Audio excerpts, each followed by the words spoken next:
Здраво, јас сум Ива. Ова се кратки вести од IT индустријата. 60-годишниот Јордан Стојановски не е вашиот секојдневен пензионер. Како ветеранот во финансискиот сектор, Стојановски остава силни впечатоци во Web3 просторот последниве неколку години, спојувајќи го своето повеќе од 30-годишно искуство во технолошката индустрија.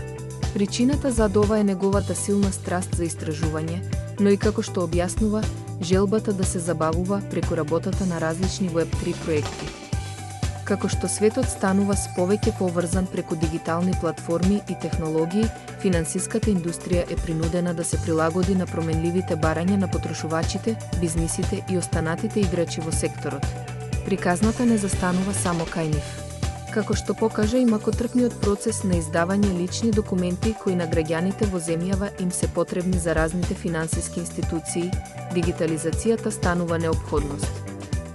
Софистицираната фузија на техники за вештачка интелигенција и создавање содржина, технологијата за веродостојно лажирање, deepfake, овозможува генерирање на хиперреалистични слики, видеа и аудио снимки кои можат убедливо да имитираат вистински поединци. Но оваа технологија има и своја темна страна. По периодот на затишје во 2022 година, безбедносната заедница беше изненадена со рекордно зголемување на исплатите за откуп од ransomware напади, кои достигнаа 1,1 милијарда долари во криптовалути во 2023 година.